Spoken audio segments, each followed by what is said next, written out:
अस्सलाम वालेकुम एवरीवन। उम्मीद है आप सब लोग खैरियत से होंगे and welcome back to our weekly session. नाजरीन, आप लोगों के लिए प्रोग्राम जो है वो लाने का मकसद यही है कि आप लोगों को जो है वो आप लोग हमारे जो है वो लेटेस्ट वीडियो से जो है वो अपडेट रहें। और अगर आप लोग जो है हमारी वीडियोस जो है वो मिस नहीं करना चाहते तो हमारे चैनल को लाइक एंड सब्सक्राइब करना बिल्कुल नहीं भूलिएगा। तो आज जो है वो हमारे साथ जो गेस्ट मौजूद हैं, E S Ali Khajar, the head of research of Business Recorder. तो आइए ना वेलकम करते हैं। अस्सलाम वालेकुम सर। जी भाई साहब, क्या हाल है आपके? गरीबा। जी सर, अल्हम्दुलिल्लाह। आप कैसे हैं? बस ऑल वेल जनाब, बताइए। जी सर, फर्स्ट ऑफ ऑल जो है वो मैं आपसे ये पूछना चाहती हूँ, जो आईएमएफ की मीटिंग जो डिले होती जा रही है। इनिशियली तो एक्सपेक्टेड था कि अगस्त या सितंबर में जो है वो पाकिस्तान जो है वो आईएमएफ के प्रोग्राम जो है वो सिक्योर कर लेगा। पर अभी तक जो है वो पाकिस्तान जो है वो हम जो है वो प्रोग्राम जो है वो सिक्योर नहीं कर पाए हैं। और कुछ शराइत जो है वो जो है वे पाकिस्तान को जो है वो पूरी करनी है डेट रोल ओवर्स के हवाले से। जब तक ये जो है वो जो शराइत हैं पूरी नहीं हो जाती हैं, एक्सपेक्टेड है कि हम आईएमएफ के साथ जो है वो मीटिंग नहीं शेड्यूल कर सकते। तो आपको क्या लगता है कि कब तक ये शराइत पूरी होंगी और आईएमएफ का जो एग्रीमेंट है हमें जो है वो कब तक मिल सकता है? और क्या यही वजह है डिले होने की? ये भी जो है वो हमारे नाज़रीन को बताएं। जी, अस्सलाम वालेकुम, थैंक यू। देखिए, आईएमएफ का जो स्टाफ लेवल एग्रीमेंट था, जो नए प्रोग्राम का, वो जुलाई में हो गया था, 12 जुलाई को गालिबन हो गया। हम्म। और एक्सपेक्टेड ये था कि एक आध महीने के अंदर ये बोर्ड हो जाएगा। उसके लिए जब भी डोमिनेटली जो कंडीशन थी, वो ये थी कि आप कीजिए कि आपकी जो आपकी एक्सटर्नल फंडिंग के जो गैप्स हैं, जो इंक्रीमेंटल फंडिंग करनी है, वो आपने लेके आनी है। वो हम्म। $2 बिलियन इस साल की और $3 बिलियन बाकी 2 सालों के लिए थी। और साथ ही है कि आपके जितने रोल ओवर्स होने हैं, सऊदी अरब के, चाइना के, यूएई के, वो रोल ओवर हो जाएंगे। हम्म। तो अभी वो जो फंडिंग गैप है वो अरेंज नहीं हो पा रहा, तो वो सऊदी अरब से उम्मीद की जा रही है और सऊदी अरब इसमें डिले कर रहा है। तो हम्म। और आईएमएफ भी कोशिश कर रहा है और पाकिस्तान भी कोशिश कर रहा है। चाइना से हमने नाराजगी थोड़ी मोड़ ली है, तो चाइना तो अब वैसे भी नहीं दे रहा इस वक्त उससे एक्स्ट्रा मनी। तो एट दिस पॉइंट और सऊदी अरब जो है वो उसको डिले कर रहा है। उसके पीछे कुछ एक तो ये है कि सऊदी अरब आपको खामखा मेहनत का काम पैसे नहीं देना चाहता, पर जब आईएमएफ हो जाता है तो इन्हें दे देना चाहिए। बट वो कहते हैं कि जी हम कुछ खरीदें, तो उनको कुछ खरीदारी को एक रेकोटेक की कर रहे हैं, वो डील शायद हो जाए तो उसके साथ इसको टाई अप कर दें। अच्छा, इसके अलावा जो उसमें कुछ थोड़ी पॉलिटिकल रीजंस भी हो सकती हैं, वो क्या है क्या नहीं है वो वक्त हम्म। बताएगा। बट जैसे ही वहां से पैसे आएंगे तो आईएमएफ हो जाएगा, जो कमिटमेंट आएगी पैसों की हो जाएगा। और हम्म। रोल ओवर्स की कमिटमेंट तो नेचुरली चाहिए। हम्म। तो सही। अगर नहीं आती तो वो तो पॉलिटिकल को रीजंस हैं। तो आप देखिएगा तो इसहाक डार साहब ने भी आज एक तकरीर की, वो फिर से वही बातें कर रहे हैं जो जुलाई जून 2023 में उन्होंने बातें शुरू कर दी थी। आईएमएफ डिले हो रहे हैं हम्म। और ये चाहता है पाकिस्तान डिफॉल्ट, ब्ला ब्ला ब्ला। तो मतलब आप थोड़ा इसको लिंक कर लीजिएगा, तो हम्म। डिले जो है वो सऊदी अरब से पैसे ना आने पे है, आईएमएफ। हम्म।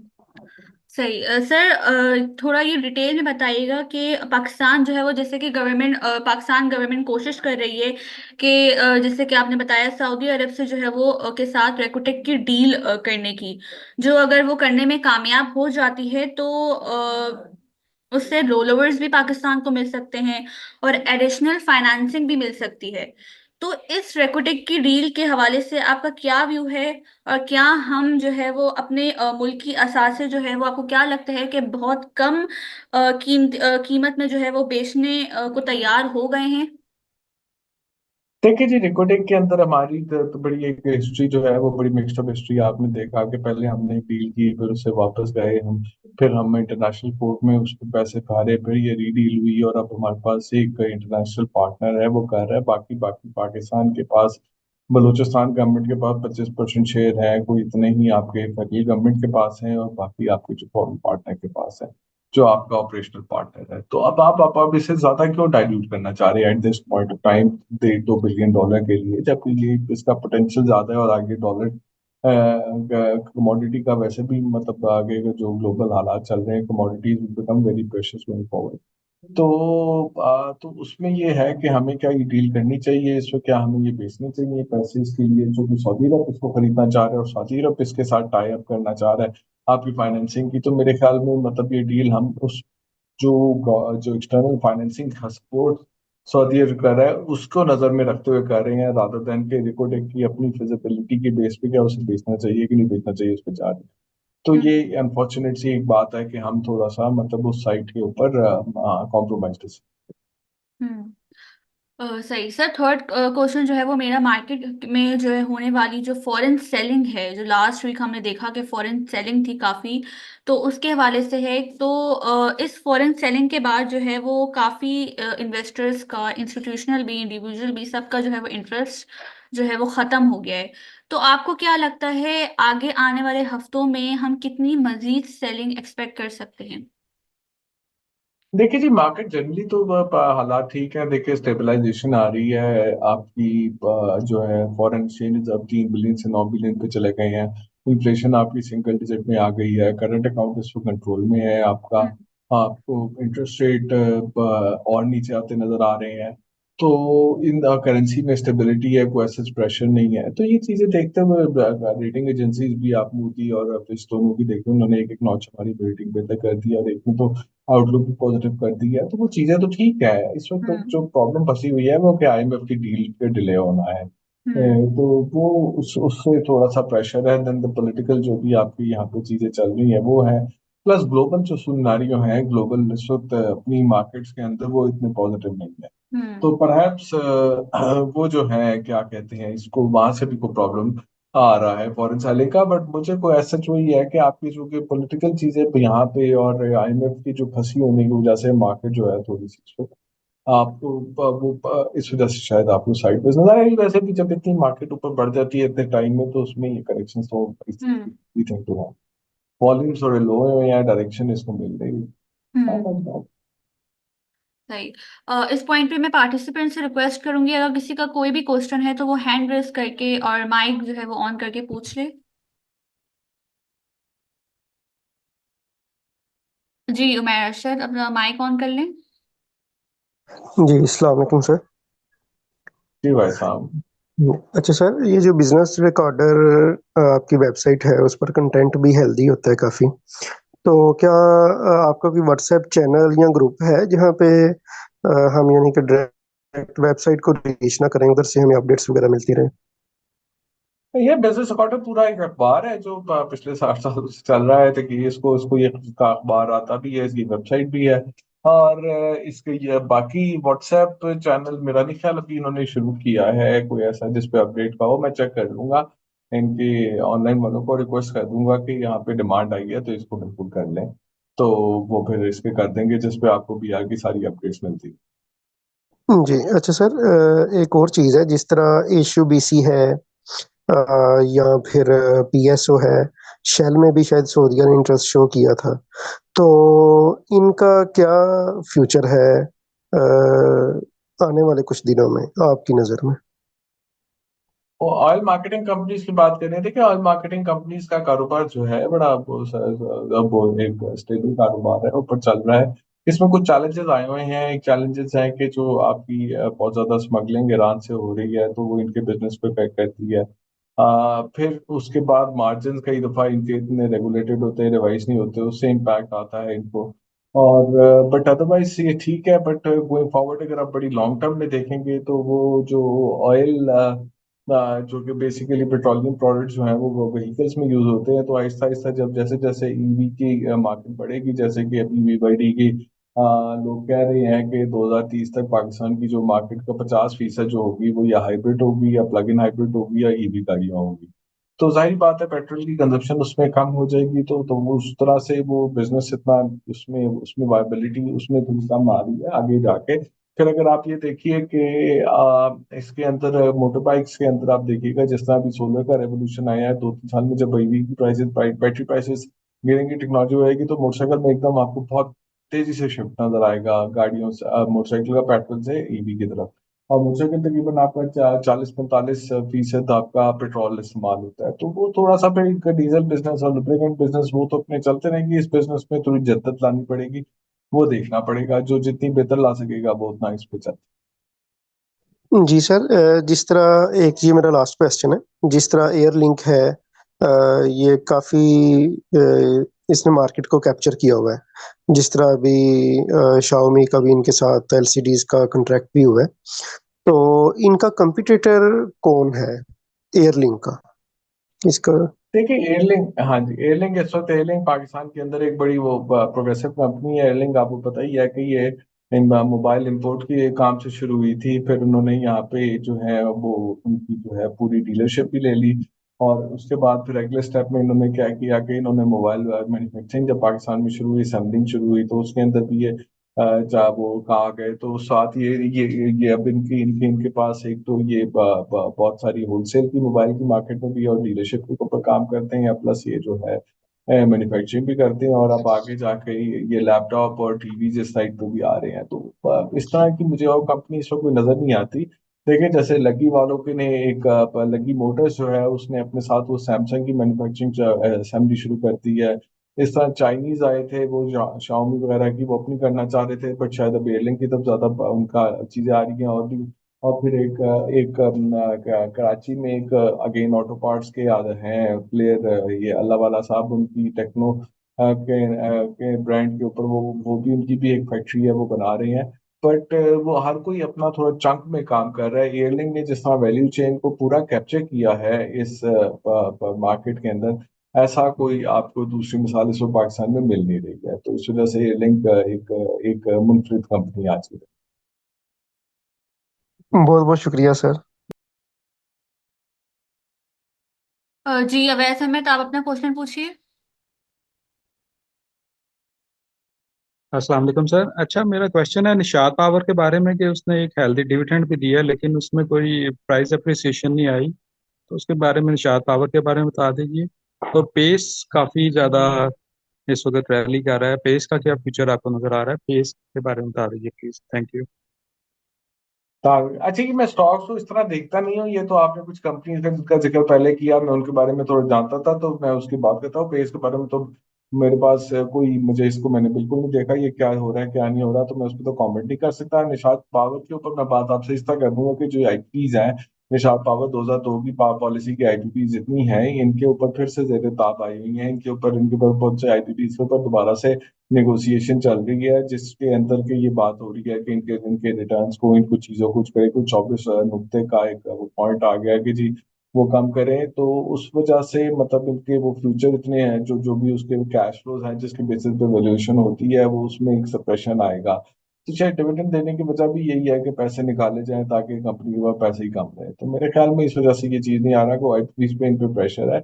और जनरली वायबिलिटी इन आईपीपीज की वो नहीं है, और जो उनके कॉन्ट्रेक्चुअल जो जो उनकी कमिटमेंट्स हैं जिसके बेस पे ये पुरानी आईपीपीज चल रही हैं, वो कमिटमेंट्स को रिविजिट किया जा रहा है, तो शायद इस वजह से इसकी प्राइस अप्रिसिएशन।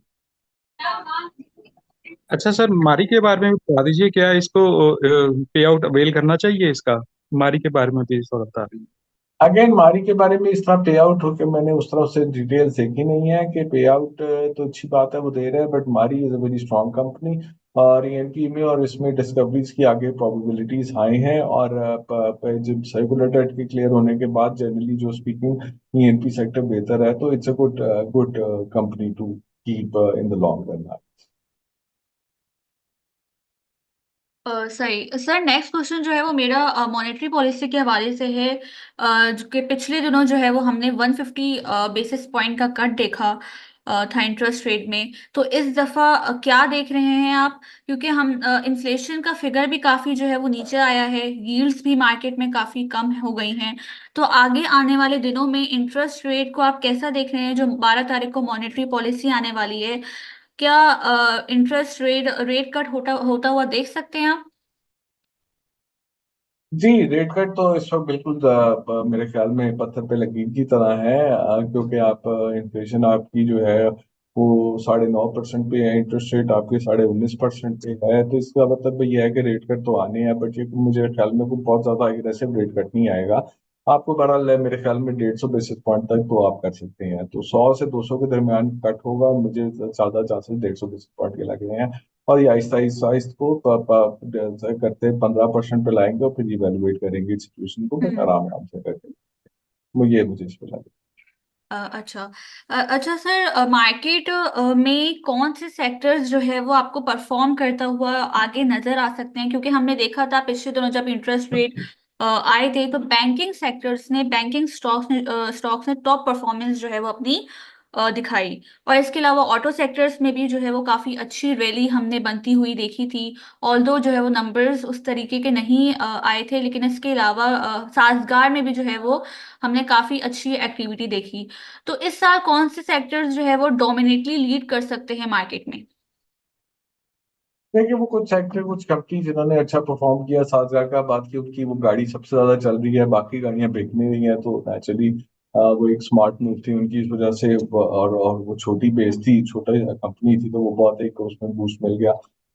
तो एक और तरह की आप फार्मा में मुझे लगता है कुछ आपकी सूरत हाल मुझे बेहतर नजर आ रही है आगे। हम्म। बैंकिंग जनरली ठीक है, उसमें भी कोई इतना इशू नहीं है, ईएनपी भी ठीक है, तो बाकी इंटरेस्ट रेट नीचे आने से जो आपके सिक्लिकल है उनको परफॉर्म हम्म। करना चाहिए। बट वो सिक्लिकल इस वक्त चूंकि डिमांड बहुत गिरी हुई है, वो जरा थोड़ा उसको उसकी तरह डिमांड के कुछ साइंस नजर आए पे करने के, तो आई गेस वो भी चलेंगे।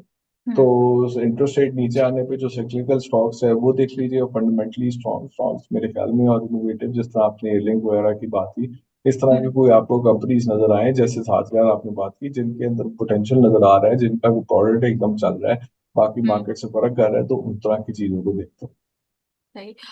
इस पॉइंट पे मैं अगेन पार्टिसिपेंट्स को रिक्वेस्ट करूंगी, अगर किसी का भी कोई भी क्वेश्चन है तो वो हैंड रेस कर ले। और काइंडली चैट पे क्वेश्चंस ना करें, माइक अपना ऑन करके क्वेश्चंस कर लें ताकि वो ज्यादा सुटेबल होता है।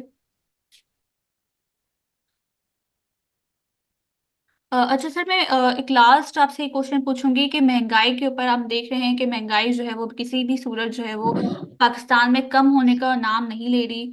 और जो है वो हम जो है वो अपने नेबरिंग कंट्रीज से भी जो है वो इम्पोर्ट अभी तक बिल्कुल भी बंद है, कोई डेवलपमेंट हम नहीं देख रहे। ऑल्दो इंडिया में जो है वो काफ़ी कम हुई है इन्फ्लेशन। हमने अगर हो तो वेजिटेबल्स भी हम इंपोर्ट कर सकते हैं और बहुत सी चीज़ें हैं जो हम इंपोर्ट कर सकते हैं। लेकिन इस सूरत में अभी तक हमने कोई डेवलपमेंट नहीं देख रहे। तो क्या वजह है, क्या आगे हम कोई डेवलपमेंट होती हुई देख सकते हैं?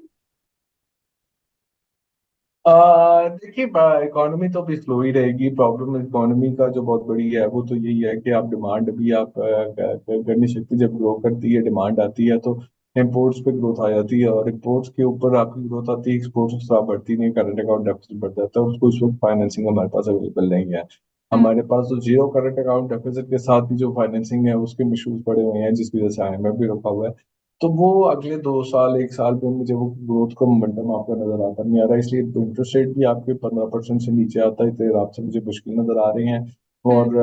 और उसके साथ जो है कि ग्रोथ की वो ना फिस्कल साइड पे भी पॉलिसी है, तो वो नहीं आपको नजर आएगी। इंडिया के साथ भी ट्रेड अभी फिलहाल तो अनलेस को पॉलिटिकल चेंज आए कल को, तो वो आएगी, बट अभी द शॉर्ट मीडियम में शॉर्ट टर्म तो मुझे कुछ ऐसा उसमें नजर।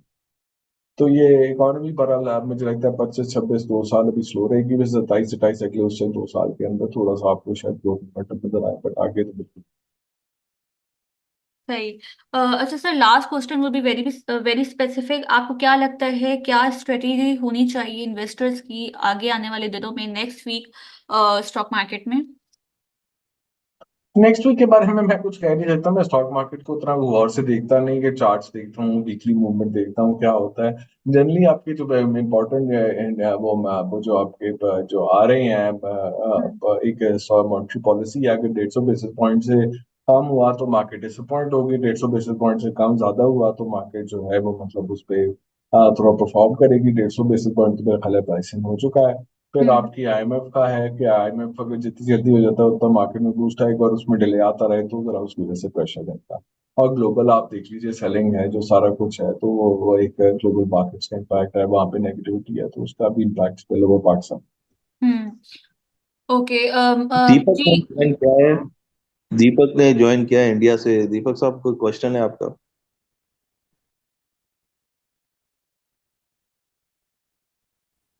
No, no, no, not as yet. I just joined. Okay okay. जी माजिद, इफ्तिखार, आप कोई क्वेश्चन पूछना चाहेंगे? अस्सलाम वालेकुम सर। अच्छा सर, मेरा एक क्वेश्चन था कि जैसे इस दफा एफबीआर की कलेक्शन जो थी वो टारगेट से ना उसने अचीव नहीं कर पाई अपना। तो अब ये कुछ बातें आ रही हैं, न्यूज आ रही हैं कि गवर्नमेंट एक मिनी बजट प्लान कर रही है, या कुछ विदहोल्डिंग टैक्सेस जो है ना वो 1% बढ़ाए जाएंगे। तो उसका आप क्या इफेक्ट देखते हैं, इकोनॉमी पे क्या इफेक्ट आएगा, या उसका स्टॉक मार्केट पे क्या आप देखते हैं कि उसका क्या इफेक्ट आएगा उसका ना?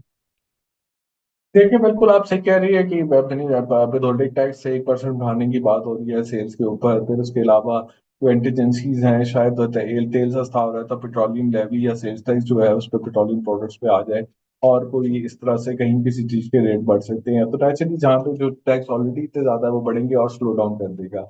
तो रिटेल और होलसेल मार्केट में और स्लो डाउन आएगा because of that 12% withholding tax increase. और उसका स्टॉक मार्केट में जो कंपनीज लिस्टेड है और जो उसके अंदर जो साइक्लिकल है, जिसकी आपको जो इंटरेस्ट रेट नीचे आने से फायदा होता है, बट उनकी डिमांड जब जनरेट होती है तो उससे होता है वो डिमांड उस तरह नहीं होगी उनकी, और वो कंपनीज उस तरह परफॉर्म नहीं करेंगी।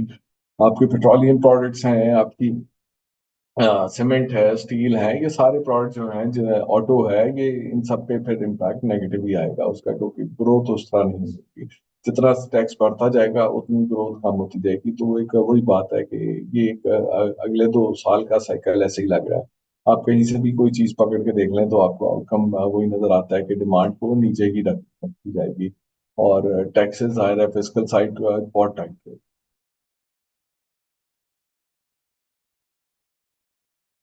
जी, आई होप आपका जवाब हो गया ही है। जी जी, thank you so much sir. जो है अपने सेशन को हम रैप अप करते हैं। थैंक यू सो मच, आपने जो है वो हमें अपना काफ़ी कीमती वक्त दिया। Thank you so much participants, आपने हमारे सेशन को ज्वाइन किया। Okay, thank you sir. आगे आने सेशंस में आपको फिर इनवाइट करेंगे। अपना ख्याल रखिएगा। अल्लाह हाफिज। थैंक यू जी, थैंक यू एवरीवन जी। ओके, अल्लाह हाफिज। हाफिज सर।